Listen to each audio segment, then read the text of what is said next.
að hlusta á sportþáttinn mánudagskvöld á Suðurland FM. Ekki rétt, sportþáttur með ykkur hérna á þessu mánudagskvöldi. Við erum núna konir yfir í körfuknattleikinn og línuna komin hann Ægir Þór Steinarsson, atvinnumaður í körfubolta sem leikur á Spáni. Heill og sæll félagi? Jú, blessaður vinur. Hvernig hefurðu það? Jú, aldrei verið betri bara. Herðu, það engin snjór hjá þér eða svona eitthvað vitleysa þarna á Spáni það nokkuð?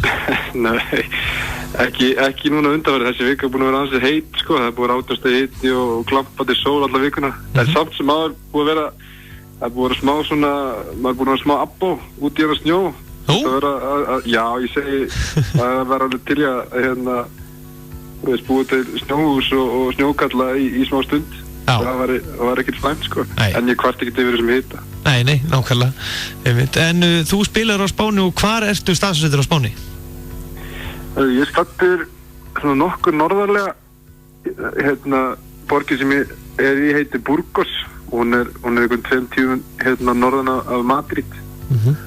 Þannig að þetta er ekki heitasti staðurinn á Spáni. Þetta sé svona kaldasti staðurinn á Spáni, þannig að maður ekki alveg að velja rétt þegar kemur að hitastigi, en samt sem maður búið ágætis veður þannig sé. Já, nákvæmlega. En þá aðeins að sjálfum þér, þetta ekki fyrst skipti sem þú ert að leika erlendis? Nei. Hvar byrjarðu? Ég byrja í Bandaríkjunum, fyrir þar jólin, rétt fyrir jólin 2011 og tók 1,5 ár þar þangað til að ég sagði svona fannst það að vera orðið gott að spila þar, þess að hvað kannski körfuboltinn svona var aðeins og öðru sér fyrir mig og fannst ekki henta mér nægilega vel í því prógrami sem ég var í og eftir það fer ég til Svíþjóðs til Sundsvall, var þar í 2 ár. Já.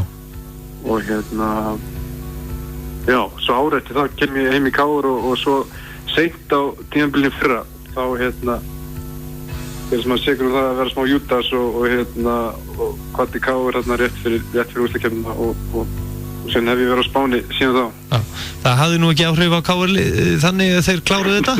Nei, það segir kannski mikilvæg manns í liðinu. Nei, ég segir það. Það var ekki mikil áhrif, nei, þeir eru náttúrulega það var rosalega ánægðið það ég skildi ná að klára þetta. Þannig að það var ekki að kenna manni þetta, sko. Nei, það verður aðeins að stríða. En hvernig er svona, boltinn á Spáni, hvernig hefur þið fundist hann svona vera? Hann er auðvitað aðeins öðruvísi heldur en kannski annars þar. Hann er rosalega taktískur. Hann getur verið bæði hraður og hægur.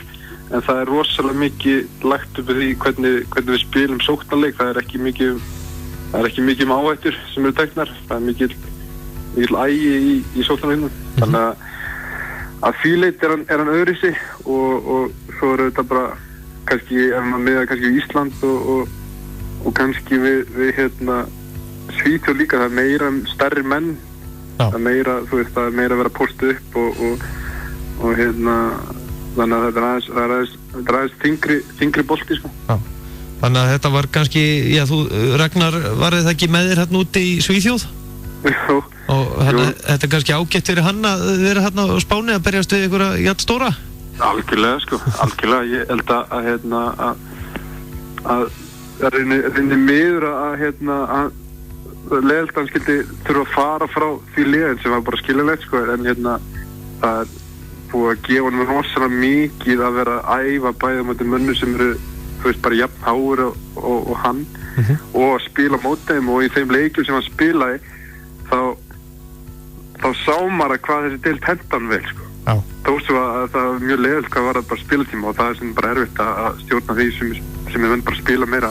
En það sem ég sá var rosalega jákvætt og mér fannst að standa sig vel á móti mönnum sem eru jafn stórir og hann. Og ég held að hann hafi bætt sér rosalega, þannig að við gaman að sjá hvernig hann verður í sumar. Já. Nú eru margir Sunnlendingar ábyggla forvitnir, ég verð nú að nýta tækifæri að spyrja hvernig er að búa með þessum risa? Þið bjugguðu saman eða ekki? Við bjuggum saman í heilt ár. Það er þetta bara í sannleika sagt eitt af skemmtilegasta sem ég hef gert sko, þegar ég svona hugsa tilbaka allar það sögur sem við höfum og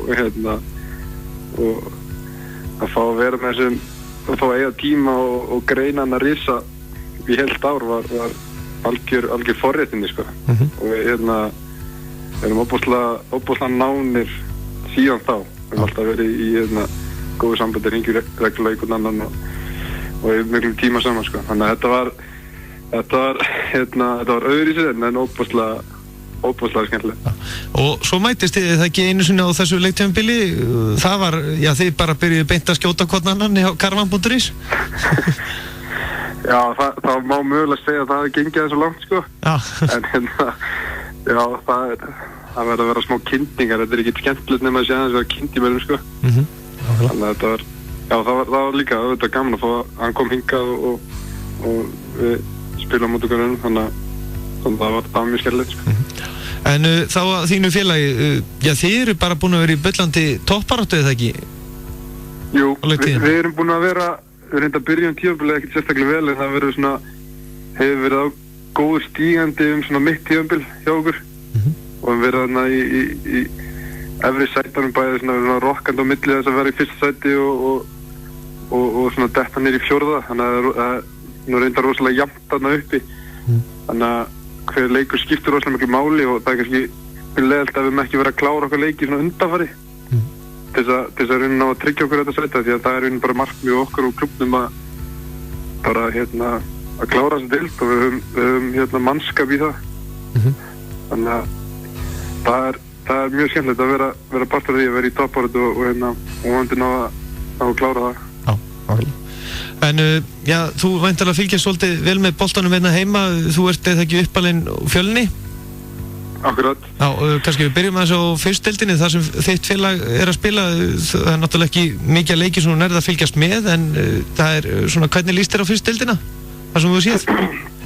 Já, mann er ekki að fylgjast nægilega mikið með leikjum sjálfum, en mann er alltaf að fylgjast með statinu og það er einhver leiki sem ég næði að sjá á Fjölni TV, en það er bara það er sem að vil sjá í Fjölni að sjá hvernig svona þeir vera stabílir og ná að koma sér upp og reynda svona fyrir utan klúðri í síðasta leik á móti Breiðablik að þeir skildi ekki ná að vinna þann leik til þess að ná góðu svona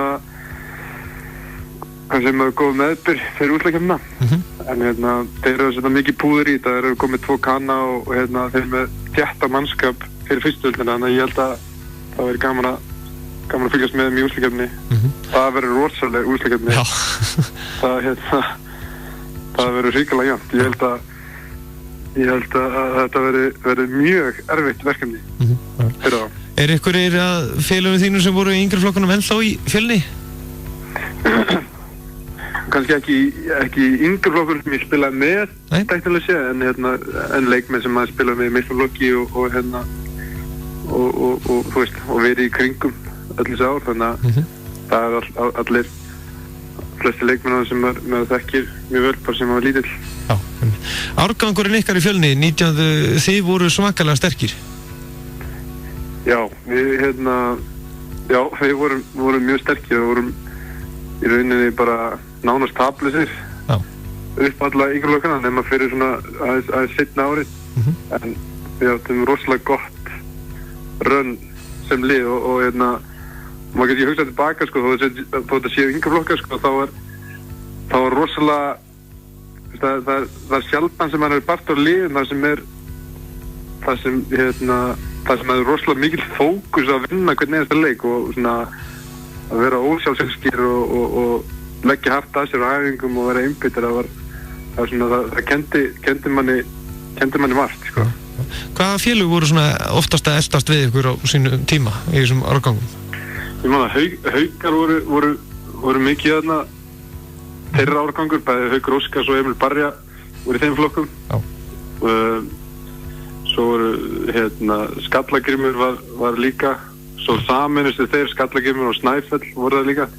Til að byrja með voru Breiðablik svona kannski aðeins fyrst það voru nokkur lið sem áttu var alveg nokkur jafnir leikir þó svo flesti leikir hafi ekki verið neitt sérstaklega jafnir en svona aðeins seinna meir þegar lið fór að kunna að leysa pressu þá fór þetta að vera jafnara.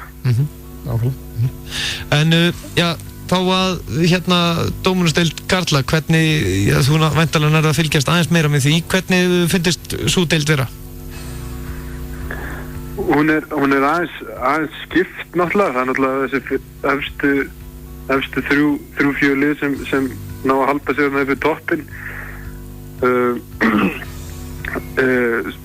Svo er svona miðjan og alveg fram í 11. sæti rosalega, það er ekki aðeins minna núna en það er rosalega þéttur pakki. Og en hún er hrikalega skemmtileg og hún er að verða það er aðeins fara að æsast í leikum svona í þessum síðustu leikum. Það er greiðt að sum lið að gera sér tilbúna fyrir úrslitakeppnina eins og til dæmis IR og Keflavík sem eru svona á svona góðu róli fyrir úrslitakeppnina. Eru svona að koma reglulega sterk inn og koma svona ákveð jafnvægi fyrir leik. Og þú þorir ekkert að spá hverju lyfta titlinu svo í vor?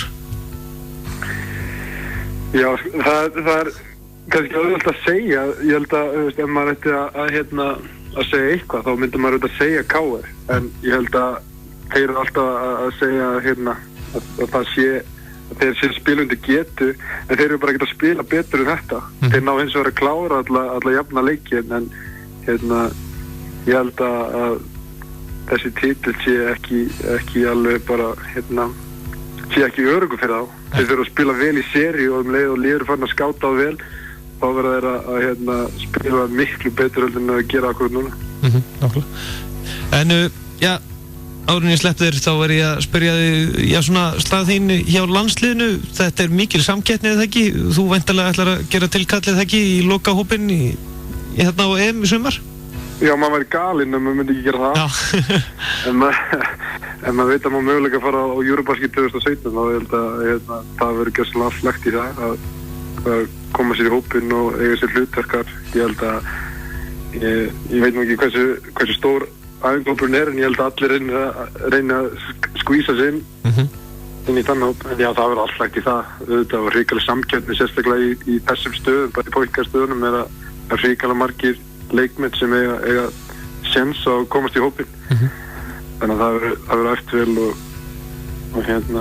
allt gert sem komast þangað. Ægir Þór Steinarsson, þakka kærlega fyrir að gefa okkur tíma og gangið sem allra best. Takk fyrir sömuleiðis. Bestu þakkir. Blessaður. Já, nóg að snúast þarna á Spáni og það hefur verið heldur betur harparast í sumar landslið-sætið, en við ætlum núna að fara yfir í keiluna og línuninn að skamsa og er það hann Jón Ingi Ragnarsson sem gerði hvorki meirinu minna fullkomin leik í keilu núna í vikunni í Noregi, en hann setti hvorki meirinu en spilaði 300 eins og að kallast fullkomin leikur. Allt sem tengist íþróttum. Sportþátturinn mánudagskvöld á Suðurland FM. Meistaradeild Sintamanni í hestaíþróttum.